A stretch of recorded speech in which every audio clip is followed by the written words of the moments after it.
Hello, horror hounds.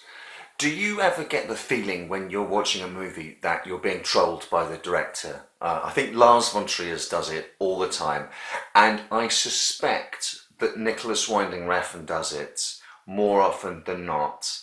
And I have a strong suspicion that he's doing precisely that in The Neon Demon, when he has a character say beauty isn't everything, it's the only thing.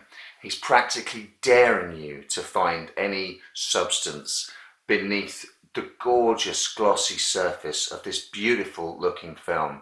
There will be meaning and symbology there for those that want to look for it, and others who decide that they want to despise this film will argue that it's all style over absolutely no substance. I've seen a couple of interviews with Refn specifically about this, where he's saying that for art to be successful, it has to prompt a response. And I genuinely don't think he particularly cares whether your response to the Neon Demon is that it's a masterpiece work of genius or an utter piece of shit. Whilst watching it, I was wondering, is this a satire about the superficiality of the beauty business? Is it an allegory? Is it a fairy tale about innocence corrupted by experience? There's no doubting that this is one of the most gorgeous looking films ever made. It's one of the most gorgeous sounding films ever made. But as each scene unfolds, as the film progresses, uh, subsequent scenes seem to peel back like layer after layer, giving you the impression that you're moving towards some kind of center, some kind of purpose, but almost as if Refn is driven by what Poe calls the imp of the perverse. The content as presented to you doesn't seem to narrow down to a center, but just seems more like almost literally flipping the pages of a glossy magazine with one gorgeous, structured, created, striking image after another, not getting to a purpose, but just as with a magazine, as with a fashion magazine, when you get to the end, you've got to the end. We don't necessarily come to a deeper understanding by the end of the film. We just reach the end of the film. What was allegory has become quite literal, and then the film ends with a seemingly disconnected to the main narrative sequence of events, that if it calls to mind anything, it's parts of the advert Refn himself directed for Gucci. And that's, like I say, either trolling taken to the next level or the most pointed uh, satire and undermining of the industry that he's presenting. I don't even know if he's satirizing it. He may even genuinely believe that beauty is the only thing. This wouldn't be the first film of his that has been accused of dripping with gorgeous imagery but containing very scant narrative. If there's anything that even begins to approach a kind of center, a narrative center, it surely has to be the runway show. As soon as Jessie, the sort of young ingenue who travels to LA with her only weapon, her only arsenal being her natural, innocent, unsullied beauty in an attempt to make it in the modelling world. As soon as Jessie steps out onto the runway, uh, the movie devolves or evolves, depending on how you want to see it, into pure abstraction. There's not even any pretending that she's on a physical runway for an actual fashion show. Now it's just a series of abstract images that bring to mind films like Under the Skin, the Beyond the Stargate sequence in 2001. This film reminded me very strongly of Lords of Salem, and although I think I prefer Lords of Salem, I think the structure and approach to storytelling in both films, whilst the aesthetic is completely different in both films, are of a kind. It would make a very interesting double bill, I think, the Neon Demon and the Lords of Salem. And whilst we're in this runway sort of abstract sequence,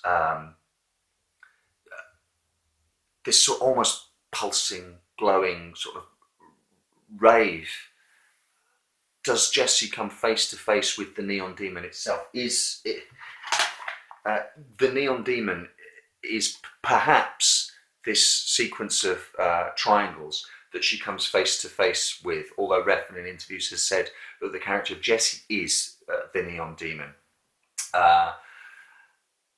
One thing's absolutely for certain: when she comes out of the other side of this scenario, she is changed.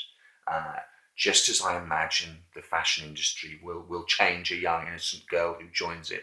Just like most businesses, the cogs and the gears of that business will oil themselves on, metaphorically, the blood, the new blood that needs to be injected into it in order to sustain itself. So I don't know, the beauty industry itself is some kind of mechanized vampire. She certainly, towards the end of the sequence, becomes fascinated by her own reflection, reminiscent of the myth of Narcissus. And it's all played out, this sequence, like so many others, is just elevated by a score from Cliff Martinez. Just one of the most amazing scores I've heard in recent times. But again, as the film is reminiscent of other films, the score is consciously reminiscent of other scores. 80s synth tracks from bands like Tangerine Dream. It brings to mind the Chemical Brothers score for Tron Legacy. It makes me think of the Pink Room sequence in David Lynch's masterpiece, Twin Peaks: Fire Walk With Me.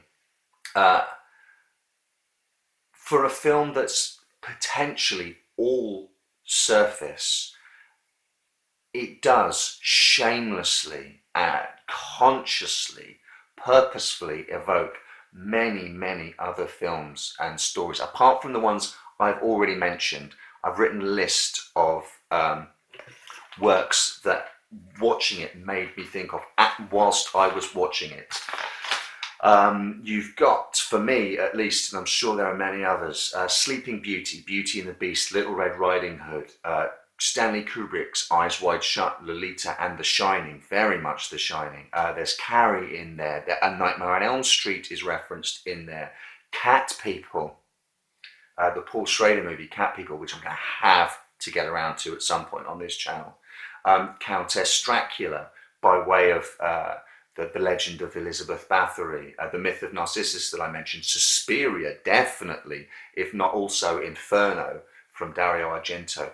The Francis Ford Coppola movie Twixt, not just because Elle Fanning stars in it as well, although that helped bring it to mind. The movie Three Extremes, I thought about Mulholland Drive, Black Swan, obviously, and also towards the end, the excesses of 70s exploitation cinema. How about that for a stew?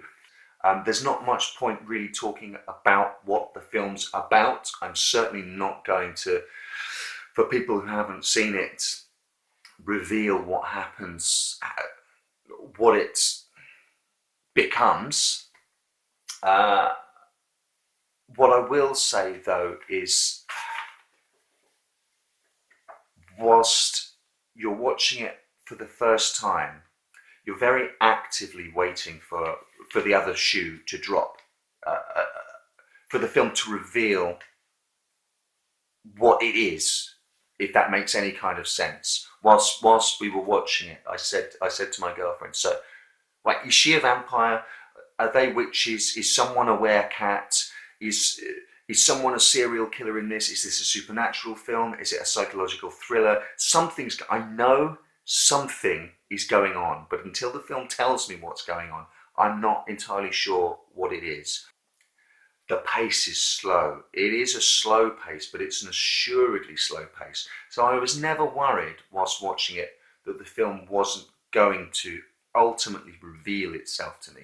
As to whether the film is completely successful or not, It's really going to depend, I think, how it stands up on a second and third viewing when you know what's going to happen. The journey first time out is tell me, show me. I'm eager to watch the images you've got, the performances, especially from Jenna Malone, but everyone across the board are so engaging, so assured.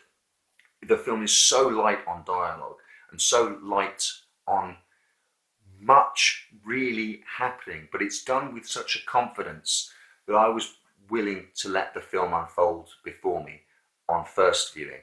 Now I know the film beginning to end.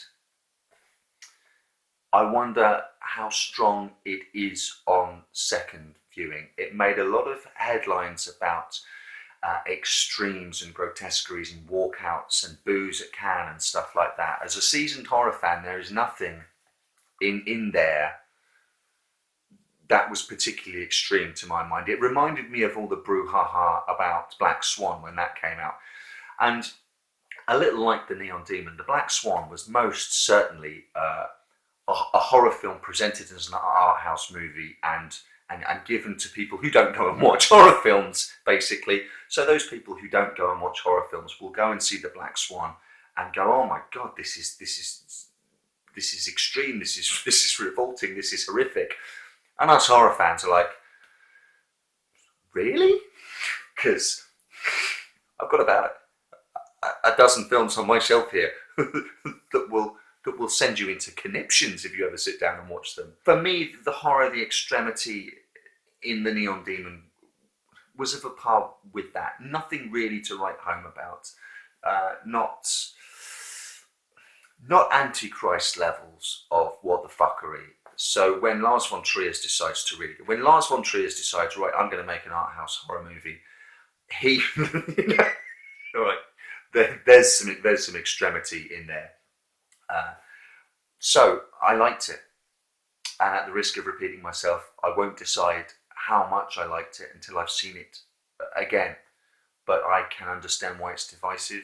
I can understand why it got boos and standing ovations at Cannes. It's just one of those films. If you're ever in the mood, though, for something to chill out to and immerse yourself in, safe in the knowledge that every single shot is going to look like sheer gorgeous perfection, you really can't do worse than The Neon Demon for something made relatively recently. Otherwise, check out Suspiria or The Shining.